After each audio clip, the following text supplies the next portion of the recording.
মা মাসিদের বানানো রান্নার স্বাদ আর ঘ্রাণ যদি ফিরে পেতে চান, তাহলে বন্ধুরা আমার এই রেসিপিটা ফলো করে ট্রাই করে দেখতে পারেন। ভীষণ মজার আর সুস্বাদু। এই রেসিপির মধ্যে পাওয়া যাবে আগেকার দিনের মা মাসিদের রান্নার স্বাদ আর ঘ্রাণ। কীভাবে এই রেসিপিটা বানালাম বন্ধুরা, দেখতে চাইলে আমার সঙ্গে থাকুন। ভালো লাগলে আমার চ্যানেলটিকে সাবস্ক্রাইব করে আমার পাশে থাকবেন। আর যদি ফেসবুক পেজে দেখতে পান, তাহলে পেজটি ফলো করে দেওয়ার অনুরোধ রইল। নমস্কার বন্ধুরা, কেমন আছেন সবাই? আশা করি সবাই ভালো আছেন, সুস্থ আছেন আর নিরাপদে আছেন। আমিও আছি মোটামুটি প্রতিদিনের মতন। আজকেও চলে আসলাম নতুন একটা রেসিপি সঙ্গে নিয়ে। আজকে বানাবো খুব সিম্পল কিন্তু খেতে হয় দারুণ এমন একটা রেসিপি, যেটা কিনা আমার শাশুড়ি মা, আমার বাচ্চারা, এমনকি আমার বরমশাইও ভীষণ পছন্দ করেন খেতে। কেন পছন্দ করেন সেটা যদি জানতে চান, তাহলে আমার সঙ্গে থাকুন। শুরুতে এই টমেটো থেকে আমি একদম লাল লাল দেখে আর নরম দেখে কয়েকটা টমেটো ধুয়ে পরিষ্কার করে তারপর চুলায় বসিয়ে দেব। ততক্ষণ আপনারা আমার সঙ্গে থাকুন। টমেটো কয়েকটা আমি বেছে নিয়ে তারপর ভালোভাবে ধুয়ে বসিয়ে দিলাম চুলায়। নেড়ে চেড়ে ভালোভাবে চারপাশ আমি প্রথমে একটু পুড়িয়ে নিয়েছি। তারপর আমি আরও কিছুক্ষণের জন্য চুলায় বসিয়ে রাখলাম। এখন আমি একটা ঢাকনা দিয়ে দেব, যাতে ভালোভাবে নরম হয়ে আসে টমেটো। আজকের রেসিপিটা খেতে ভালো হয় যদি ভালোভাবে সিদ্ধটা হয়, তাই আমি ভালোভাবে সিদ্ধ হওয়ার জন্য একটা ঢাকনা দিয়ে দিলাম। অপেক্ষা করব যাতে ভালোভাবে সিদ্ধ হয়ে আসে।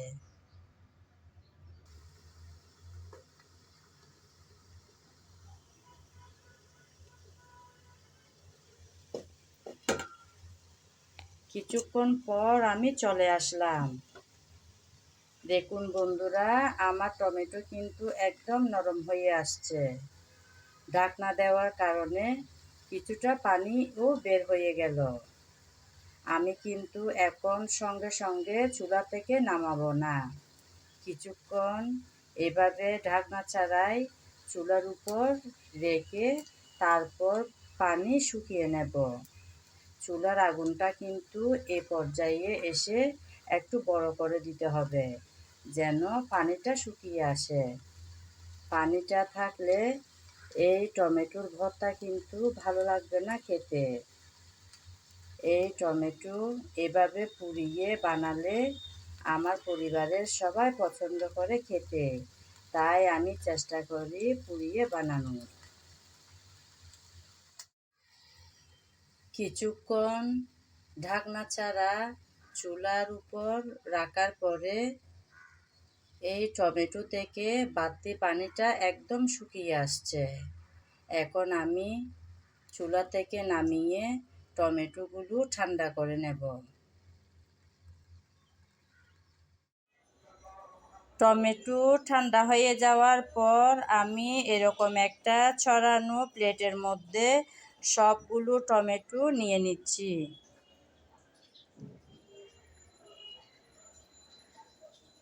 শীতকালীন টমেটো এখনও কিন্তু বাজারে পাওয়া যাচ্ছে, যদিও বা আজকালকার দিনে সারা বছর সব কিছু পাওয়া যায়, তবে শীতকালের যে টমেটো বের হয় সে টমেটোর স্বাদ কিন্তু একদম আলাদা। ভীষণ মজার হয় খেতে সেই টমেটোগুলো দিয়ে রেসিপি বানালে। সবগুলো এই প্লেটে তুলে নিলাম। এখন আমি উপর থেকে খোসা ছাড়িয়ে নেব।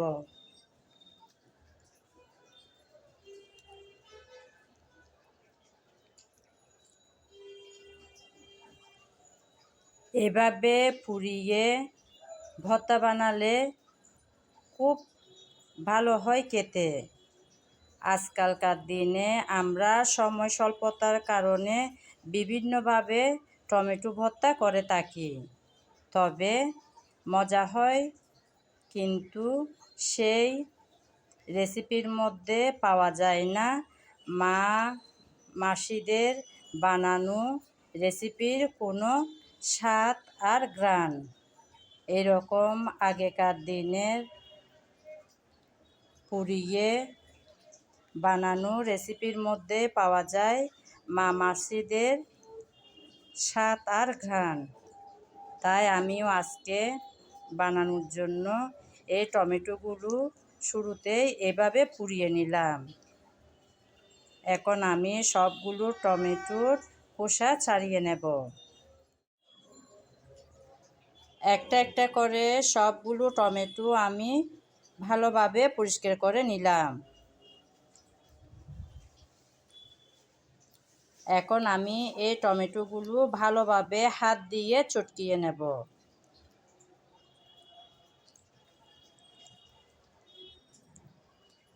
এর আগেও আমি অনেকবার অনেক রকম করে পাকা টমেটোর রেসিপি বানিয়েছি। আপনারা চাইলে আমার চ্যানেলে দেখতে পারেন। ভালো লাগলে চ্যানেলটিকে সাবস্ক্রাইব করে আমার পাশে থাকবেন। আর যদি ফেসবুক পেজে দেখতে পান তাহলে পেজটি ফলো করে দেওয়ার অনুরোধ রইল। ভালোভাবে সবগুলো টমেটো আমি হাত দিয়ে চটকিয়ে নিলাম। এখন এই প্লেটটা একটা সাইডে সরিয়ে রাখব। এখন আমি ভর্তাটা করার জন্য একটা বাটি নিলাম। এই বাটির মধ্যে প্রথমে দেব কাঁচামরিচ, যেগুলো আমি টমেটোর সাথে সিদ্ধ করেছিলাম অর্থাৎ ভেজেছিলাম। সেই কাঁচামরিচের উপরে দিয়ে দিলাম স্বাদ মতন লবণ। লবণ দিয়ে ভালোভাবে মরিচগুলো চটকিয়ে নিতে হবে। আমি তো কাঁচামরিচ দিয়ে আজকের এই রেসিপিটা বানাচ্ছি। আপনাদের এভাবে ভালো না লাগলে লাল শুকনো মরিচ দিয়েও ভর্তাটা বানাতে পারেন, তবে কাঁচামরিচ দিয়ে বানালে ভীষণ ভালো হয় খেতে। তাই আমি কাঁচামরিচটাই নিলাম। ভালোভাবে মরিচ চটকিয়ে নিয়েছি অর্থাৎ কচলিয়ে নিলাম। এখন দিয়ে দেব পেঁয়াজ কুচি। ভর্তার মধ্যে পেঁয়াজ কুচিটা বেশি দিলে ভালো লাগে আমার, তাই আমি আমার পরিমাণ মতন পেঁয়াজ কুচিটা নিলাম। পেঁয়াজ কুচি দিয়ে আবারও একটু ভালোভাবে কচলিয়ে নেব।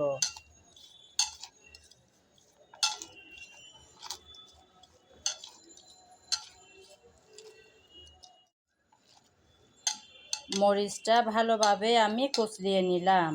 এখন দিয়ে দেব সরষে তেল, যেটা ছাড়া ভর্তা একদম অসম্পূর্ণ।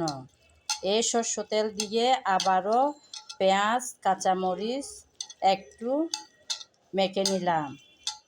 এখন দিয়ে দেব আগে থেকে রেডি করে রাখা টমেটো।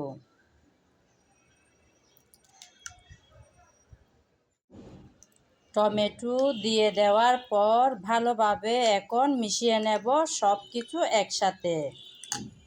এই পর্যায়ে এসে আপনারা চাইলে ধনেপাতা কুচি দিতে পারেন, ভীষণ ভালো হবে খেতে। কিন্তু আজকে আমার হাতের কাছে ধনেপাতা নাই বিধায় দিতে পারলাম না ধনেপাতা। এভাবে নেড়েচেড়ে ভালোভাবে মেখে নিতে মেখে নিতে নিতেই রেডি হয়ে যাবে মজাদার আজকের রেসিপিটা। দেখুন বন্ধুরা, কতই না দেখতে লোভনীয় দেখাচ্ছে। সত্যি বন্ধুরা, ভীষণ মজার হয় টমেটো যদি এভাবে পুড়িয়ে ভর্তা বানানো হয়।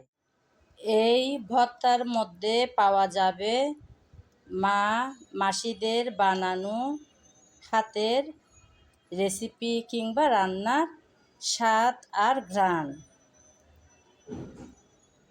এতক্ষণ যারা আমার সঙ্গে ছিলেন, আমার ভিডিও জুড়ে ছিলেন, তাদেরকে জানাই অসংখ্য অসংখ্য ভালোবাসা। আগামী ভিডিও দেখার আমন্ত্রণ জানিয়ে আজ এখানেই বিদায় নিলাম। সবাই ভালো থাকবেন, সুস্থ থাকবেন আর নিরাপদে থাকবেন। মজাদার টমেটো ভর্তা আপনাদেরকে পরিবেশন করে দেখালাম বন্ধুরা।